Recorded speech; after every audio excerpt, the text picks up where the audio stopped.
Good morning, everybody. We're here for the Green Footsteps Guide section on the energy. I'm joined this morning by a lovely Charmian, and we're going to be having a bit of a conversation about the energy section in the Green Footsteps Guide. This part was something that has been really, really welcomed by individuals. It's quite a significant part of the guide with several pages around energy consumption, climate literacy, how and when all energy is used, how to reduce your energy demand, about renewables, and about funding that's around to combat some of those costs associated with it. So I'm just going to tip that off a minute. And myself and Charmian will just have a little bit of a chat around it. So, do you want to start by just explaining what your role is and why this is a specialist area for you that you love so much? I'm an energy person through and through, yes. Many You moons are. ago, I was running the library in the Department of Energy, and that's when I got sucked into the topic. But because I'm being driven a lot by climate change and the need to stop us destroying our planet or making it unlivable for humans, shall I say, and a lot of other life, I really, really, really think that paying attention to energy matters is very important. Something like 75% of climate change emissions are down to the use of fossil fuels. And that makes it really, really important to do something about. So that's why, and that's what drives me, basically. Yeah. So Yeah. shall I just start with a sort of general intro about how to tackle energy things? Yes, absolutely. That'd be fun. Yeah. I Fantastic. mean, we've recently seen with the big grid crash in Spain and Portugal how important electricity is. One of my chief bugbears is people talk about energy when they mean electricity, because electricity is only 20-30% of the energy that we use, and it's really important to be aware of that. But even just losing 20% of our total energy, as in Spain and Portugal, where the grid went down for quite a long time, how chaotic life can be. So one of the key things here is to learn to recognize where we're reliant on systems and the vulnerability of systems and have backup plans. Now, that's Yeah. not particularly in the energy section, but we do have it in our emergency section. So really, really important that any organization has a backup plan for when the energy supply disappears. Well, you can't get fuels to heat, or you can't get, or the electricity grid goes down. So that is a key thing to be aware of, and we're much more aware of now as we head towards things being really difficult on this planet because of climate change and nature breakdown.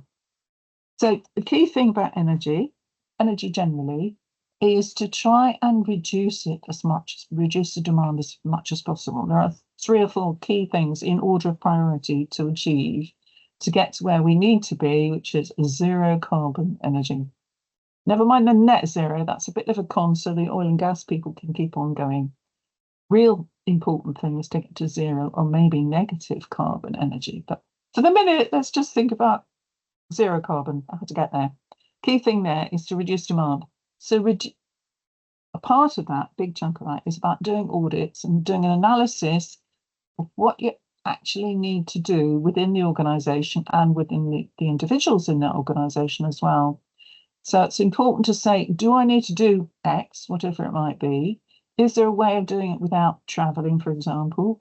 Can I reduce the amount of stuff that I buy in? Or reduce the distance that stuff has to come. So again, you're reducing your transport emissions then, which is a key part of energy. That's something like 30% of our energy demand generally. So the first thing is major review as to where energy goes out. And obviously, in order to do that, you need to know what you're spending on energy. So that's your electricity, gas, oil, anything else that you're using energy for, whether it's your people coming in, driving cars, or sharing cars, or coming by bus, or walking even, or whether it's delivery of materials, or whether it's services, and things like using the internet using a lot of electricity, especially with AI these days, or some.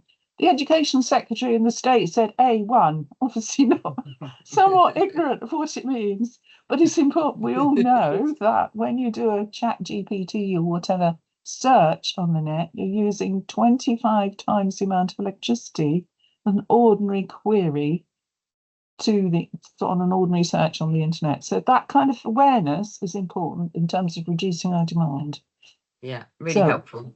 An overall review of what and where energy goes, then get into details about how it's used and find out how much it costs over a standard period of time, generally a year, but it may be that some things only happen, say, in the summer, and you need to know what's happening in that summer period. Then when you've got an understanding of that, do the big review on what do we actually need to do. Can we combine our deliveries into one rather than 3 or 4 deliveries, for example, if you get buying in stuff, materials of one sort or another, food or whatever, so that you reduce the amount of your transport emissions? Can you make sure that you control your use of energy, say gas for heating or electricity for heating? So you set up proper control systems. Now, obviously, that takes a bit of money. And one of the key things about money is to recognise that, because the whole big thing these days from central governments everywhere is, oh, we've got to have economic growth.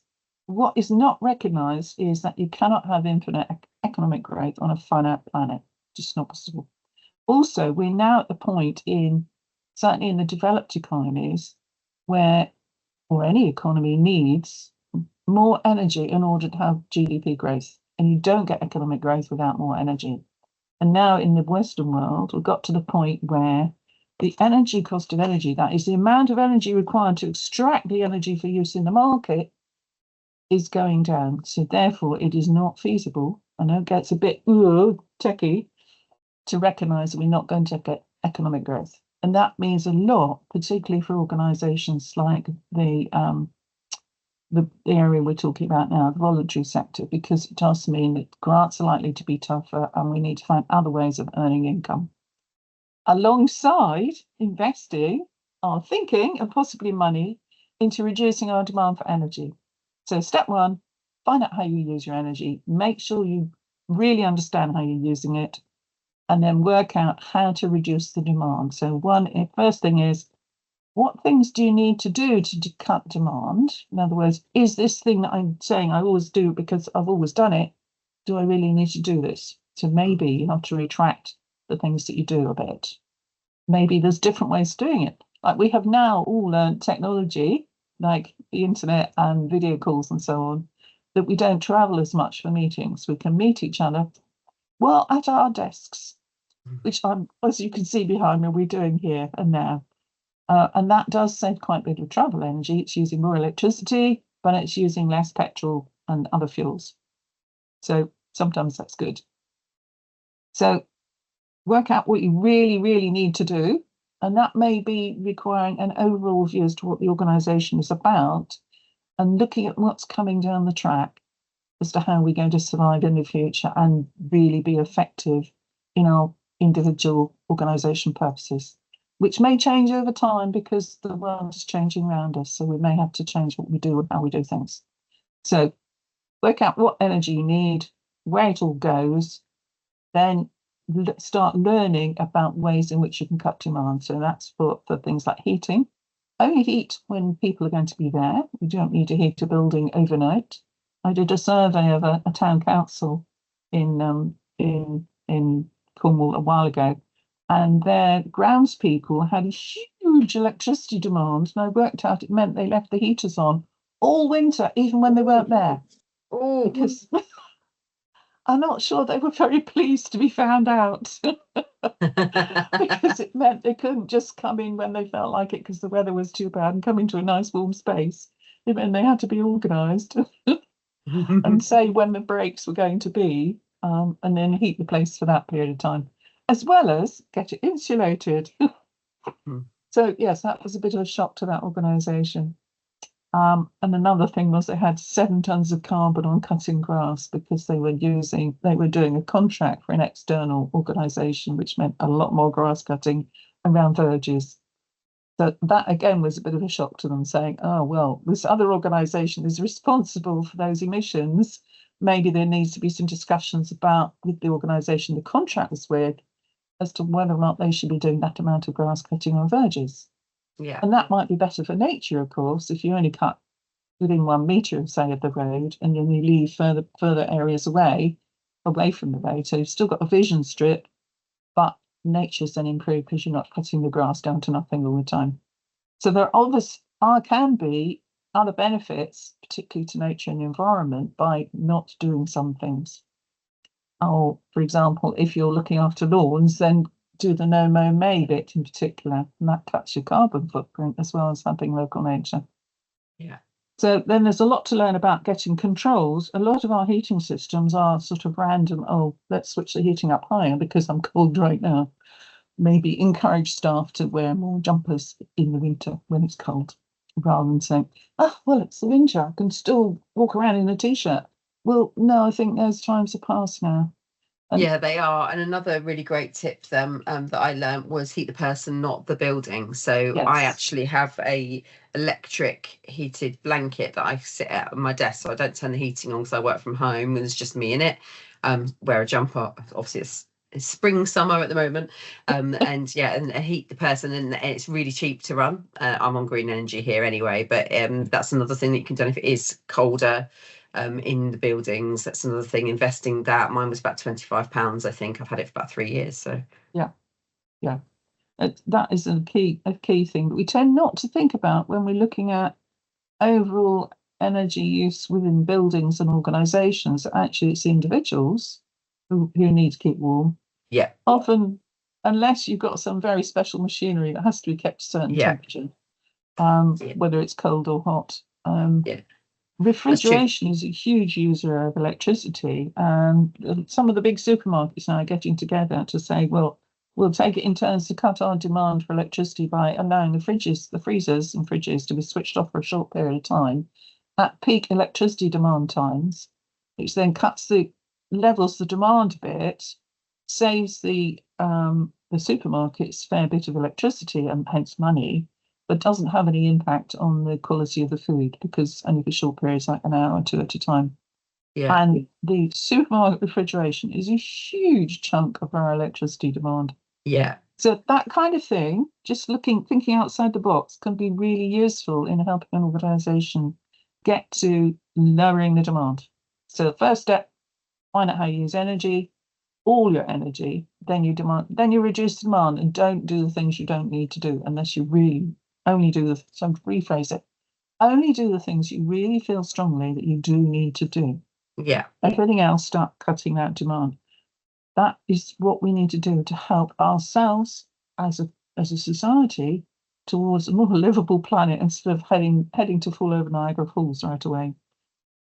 So when you've done that, and that can take a while, obviously it's not an easy process, and it is a process of teaching all the staff and all the volunteers about the importance of this particular issue so that people can get involved, start learning about it, and hopefully our green guide will help that and give information you can come back to and places you can go to learn more details. So control your energy demand, reduce it to where you need it to be, only heat a building where you have to. As Kirstie says, heat the people, not the building. And there are lots of different ways of doing that. Then the next thing to do is think about where that demand is coming from, your energy demand, whether it's oil, gas, petrol, whatever it might be, or electricity, and try and do as much as possible as you can from local supplies. So it's relatively easy with things like solar power because you can get solar thermal for heating your hot water in the summer. We have nice hot showers when the weather's been sunny at home, but it's not so hot when it's only been cloudy for a long time. But the easy one that people go for these days, because the output is worth a lot more, is solar electricity panels, PV, photovoltaics. And those can be anything from a small system up to quite a lot of panels filling up your roof. It's cooler in this office in the summer than it used to be because there are solar panels above my head on the roof. Generally facing south, but they don't have to. You can get them pointing southeast or southwest, for example, and there tends to be, you get more electricity out of southwesterly rather than southeasterly system. I'm not quite sure why. I guess the sun's more intense in the afternoons, or at least it feels it, doesn't it, when we're out in the sun. It certainly does. So those can be relatively easily fixed. You can mostly do it without needing planning permission, so you don't have to go through a load of bureaucracy. And they can cut your demand depending on when your electricity demand is. And if you've got all night shift workers, then obviously it's not so valuable. But if everybody works in the daytime in the offices or the buildings, then most of your demand is going to come in the day. So that is a very useful way of reducing your demand for imported electricity. But it does cost. So an important part of learning about that is getting quotes for the cost. And depending on what the organisation is, there may be ways of getting grants or low interest loans. And that's important to go look at, because obviously if an organisation is short of money, then it's hard to do those investments. But it is worth it in terms of reducing your overall costs. Your energy costs can be a high proportion of your overall costs, and making sure you are following reducing your demand on the system or your impact on the overall Earth system by reducing your carbon output. So that's an important thing to do. If you can't do investment yourself in renewables, then purchase, as Kirstie's already said, she's on green energy, so she's getting green electricity. Not that every electron is painted green, but what it means is that the electricity company that she's signed up with has either got their own renewable electricity producer generators, like wind turbines or solar farms, or maybe hydro, or they're purchasing an equivalent amount to Kirstie or anybody else, any other customers' use of electricity. They're purchasing for each half hour, they're purchasing what their demand adds up to from a supplier. Obviously, it's more direct if you're going to an electricity supplier, which is building its own kit or purchasing directly from their contractors. The other way is if they purchase indirectly via REGOs, which is Renewable Energy Certificates of Origin, or REGO, that would be, wouldn't it? Anyway, but that's a bit more indirect, and you can be less sure that more renewables are being implemented or being developed. My preference, and I admit this is my preference, is we sign up with electricity supply companies which are owning or contracting directly with generators. That way you know that it's much more directly your own. It's more, you can be sure that you're actually contributing to improved amount of renewables on the grid. Overall, the UK has got the aim of being zero carbon on the grid by, I think it's 2030. It's all varying a bit with all the chaos going on in central government. But overall, that's the general aim. So the more we sign up to 100% renewable suppliers, the better in terms of helping that along. You can, if you have enough money in your organisation, you could also buy batteries. So if your supply of renewable electricity, presumably when the sun is shining a lot, is higher than your demand for electricity, then you can save some of that electricity in batteries and use it evenings or when it's dark, when it's shadowy, when there's not so much sunshine. And that's quite a useful way, but batteries are not 100% efficient. They've got 85 to 90% what they call turnaround efficiency. So there's a loss of energy there, which is important to be aware of. And also, of course, they cost money. So one way of getting rid of that as a specific cost for money is to have electric vehicles.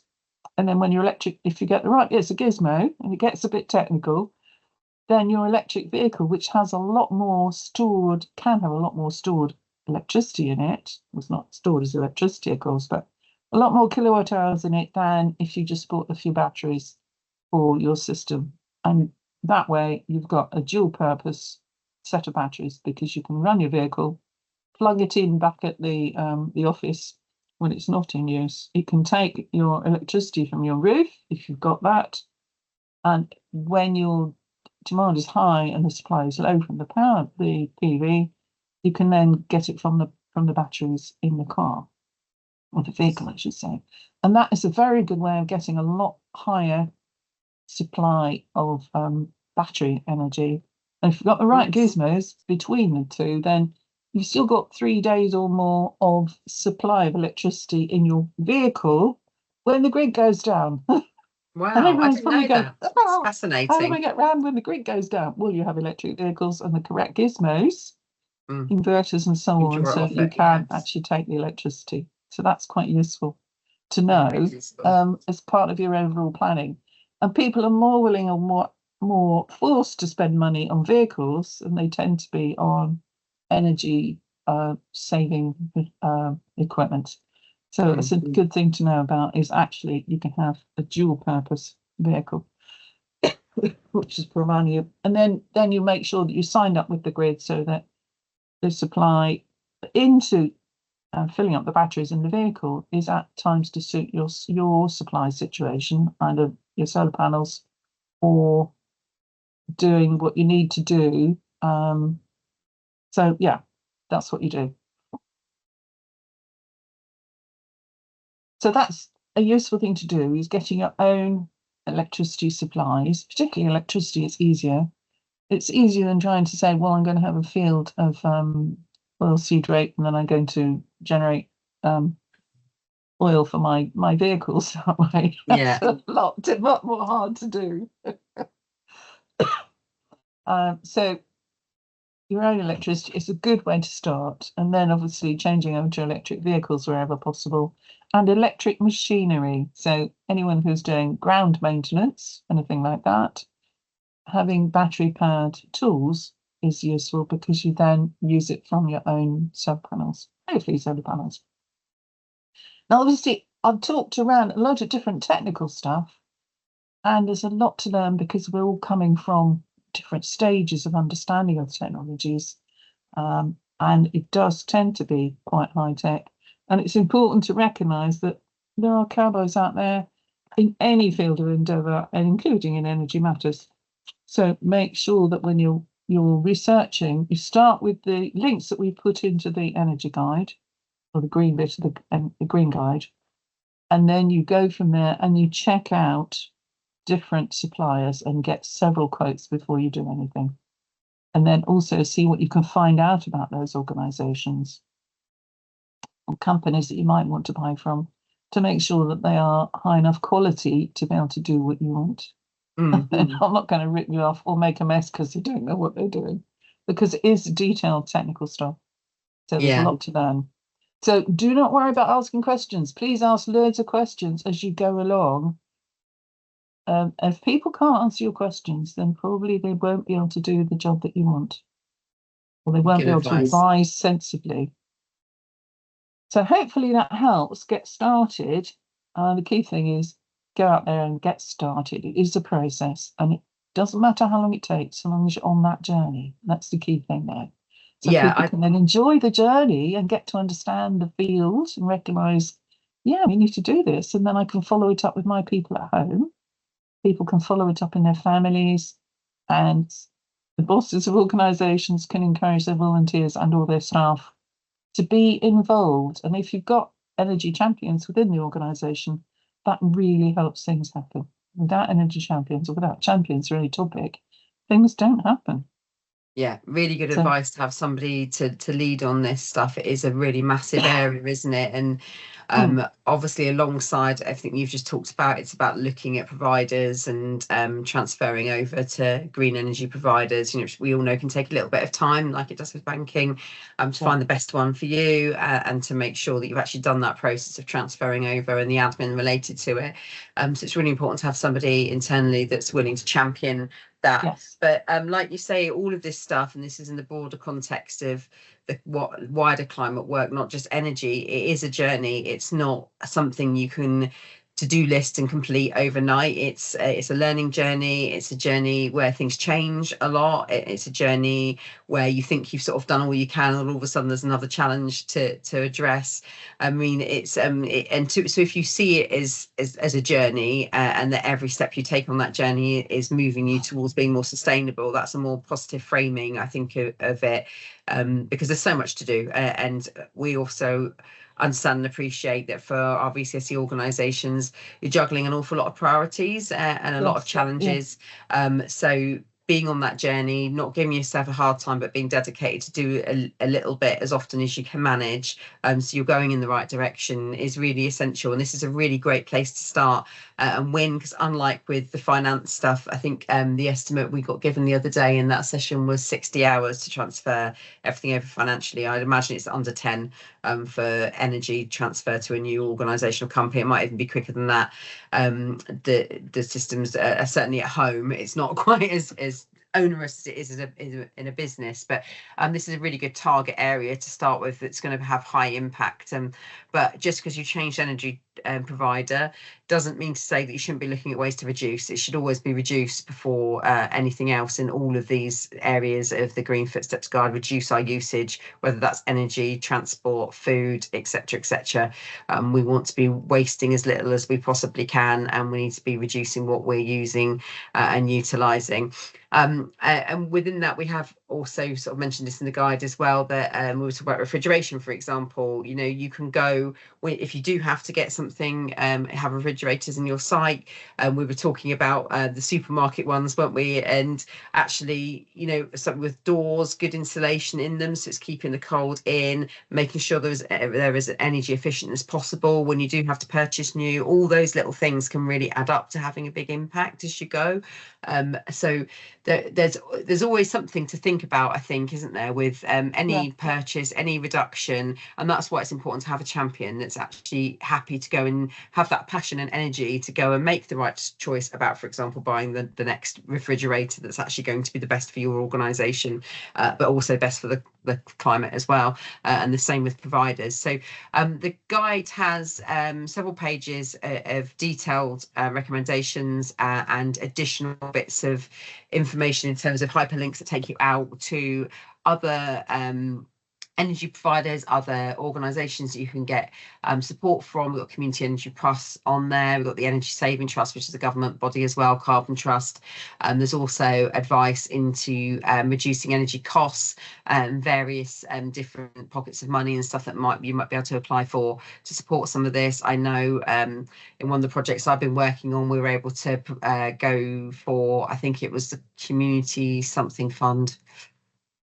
It was about community building fund, and we basically managed to get a grant to get solar panels to put on one of our community buildings. So there are options. Again, it takes a bit of time, which again is why it's important to have a champion for this stuff internally, to go and look at the options out there, put in those applications. We're seeing more money being put into this space than we've ever seen before in terms of support for people and organisations to do the right thing. So do use that. You know, you're not on this journey on your own by any stretch of the imagination. There's a lot of people out there trying to help and make it as easy as possible for us all. So that's really helpful. So that's been really useful, Charmian. Thank you so much for your time this morning. You're an expert in this area, and I'm always in awe of how much you know in this space. It's certainly not one of my expert areas, and I'm sure everybody will be absolutely fascinated to have heard all your skills. And thank you so much for giving us your time this morning. Really appreciate it. Oh, my pleasure. Amazing. Thank you so much, everybody. See you soon.